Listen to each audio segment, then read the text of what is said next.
Start किया। जय हिंद, जय भारत, जय पेरामिलिटरी।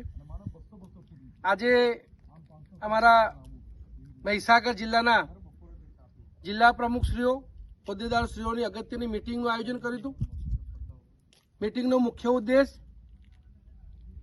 કે આવનાર સમયમાં સરકારશ્રીને ખૂબ રજૂઆત કરી, પરંતુ કોઈપણ મુદ્દા માટે સરકારે અમારું નિવારણ ના કરવાના કારણે હવે આવનાર સમયમાં જે પ્રદેશની એક કમિટીનું ગઠન કરવામાં આવ્યું છે, એ પ્રદેશ કમિટી જે પ્રમાણે નિર્ણય કરશે એ પ્રમાણે ગુજરાતમાં ચાહે આંદોલન કરવા પડે, ધરણા કરવા પડે, વિરોધ પ્રદર્શન કરવા પડે, એ તમામ માટે સરકારને અમે અત્યારથી એક ચેતવણી આપી રહ્યા છીએ કે 2.5 વર્ષથી આપ સમક્ષ ખૂબ શાંતિથી રજૂઆત કરવામાં આવી છે। પેરામિલિટરી જવાનો પણ દેશની સરહદ અને આંતરિક સુરક્ષામાં ખૂબ મોટું યોગદાન હોય છે। એમની સાથે પાછલી સરકારે ભેદભાવ કર્યો હોય તો આજની સરકાર ઉપર ખૂબ વિશ્વાસ હતો।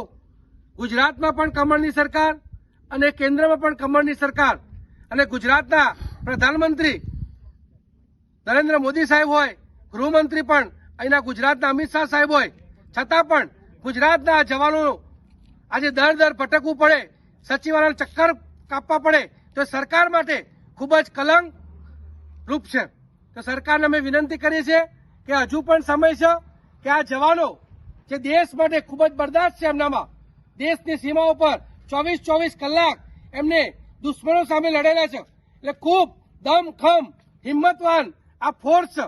પેરામિલિટરી જવાનોમાં ખૂબ જ હિંમત છે, તો એમની હિંમત અને એમની ધીરજની આપ કસોટી ના લેશો।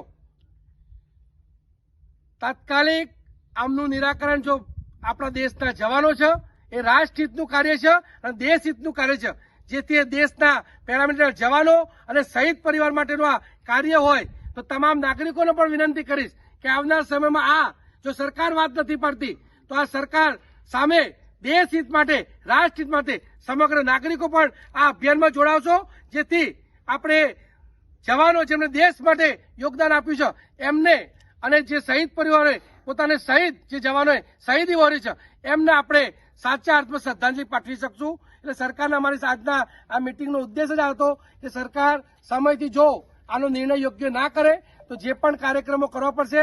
હવે આ પેરામિલિટરી, ગુજરાત પેરામિલિટરી અલગ અલગ જગ્યા હોય કે ગાંધીનગરમાં હોય, જ્યાં પણ હોય, ધરણા પ્રદર્શન, આંદોલન, વિરોધ કરશે। જય હિન્દ, જય ભારત।